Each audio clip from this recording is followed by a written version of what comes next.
আসসালামু আলাইকুম। আমি মিঠুন। আমার ইউটিউব চ্যানেলে আপনাদের স্বাগতম। আমি আজকে আপনাদের একটা প্রবলেম দেখাবো যে অ্যান্ড্রয়েড ফোন পিসির সাথে ইউএসবি কানেক্ট করলে অনেক সময় প্রবলেম করে বা ড্রাইভারের প্রবলেমের কারণে পিসির সাথে কানেক্ট হয় না। তো আমি এই প্রবলেমটা আজকে আপনাদের সলভ করে দেখাবো।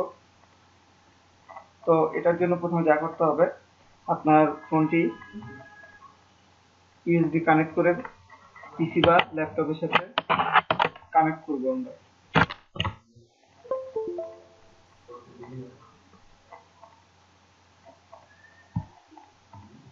দেন মাই কম্পিউটারে যে রাইট বাটন ক্লিক করব, এখানে ম্যানেজ অপশন আছে, ম্যানেজ অপশনে ক্লিক করব।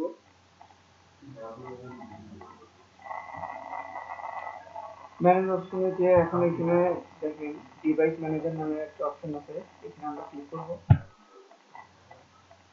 তো এখানে দেখেন যে আদার্স ডিভাইস, এখানে বিটি এবং আননোন ডিভাইস লেখা আছে। আননোন ডিভাইসটা হচ্ছে আমাদের ফোনের ডিভাইস, আর বিটি হচ্ছে আমাদের ব্লুটুথ ডিভাইস। তো ব্লুটুথ ডিভাইসটা এরকম দেখাচ্ছে কারণ আমাদের ব্লুটুথ ড্রাইভারটা দেওয়া হয় নাই। আর আননোন ডিভাইস যেটা দেখাচ্ছে আমাদের ফোনটা পিসির সাথে বা ল্যাপটপের সাথে ঠিক মতো কানেক্ট হয় নাই। তো আমরা প্রবলেমটা সলভ করবো, আসুন দেখা যায়। এখন এখানে রাইট বাটন ক্লিক করব, করে আপডেট ড্রাইভার সফটওয়্যার এখানে ক্লিক করব। এখান থেকে browse my computer for driver software click করব। দেন let me pick from a list of try device driver on my computer, এটাতে ক্লিক করব। এখানে অনেকগুলো অপশন আছে, তার মধ্যে আমরা 61883 ডিভাইস এটাতে সিলেক্ট করে নেক্সট করব।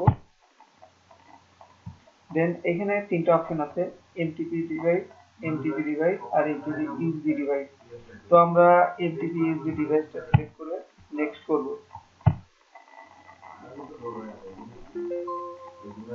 এখানে কিছু নোটিফিকেশন শো করছে, আসলে কি আমাদের ডিভাইসটা পাইছে। তো আমরা এটা কেটে দিচ্ছি। এখন আমরা মাই কম্পিউটারে যাব। মাই কম্পিউটারে গিয়ে আমাদের ডিভাইসটা শো করছে, তো আমরা এখানে ক্লিক করে দেখব। তো এখানে ক্লিক করে দেখার পর কিছু দেখাচ্ছে না, কারণ আমাদের অ্যান্ড্রয়েড ফোনে আমরা এখনো কোনো অপশন সিলেক্ট করে দিই নাই। মেমোরি মেমোরি অপশনটা সিলেক্ট করে দিই নাই। এখানে ইউএসবি ফোন নামে একটা নোটিফিকেশন আসছে আপনাদের অ্যান্ড্রয়েড ফোনে, সেখানে যে ফাইল ট্রান্সফারে যে ক্লিক সিলেক্ট করতে হবে। দেন আমাদের এখন ডিভাইসের এই ফোনের ডিভাইসের ভিতর থেকে আমরা দেখতে পারবো আসছে কিনা। হ্যাঁ, আমাদের ইন্টারনাল এবং এসডি কার্ড দুইটা অপশন আসছে। আমরা সফলভাবে প্রবলেমটা সলভ করতে পারছি। Thank you all. সুন্দরভাবে শোনার জন্য আপনাদের সবাইকে ধন্যবাদ।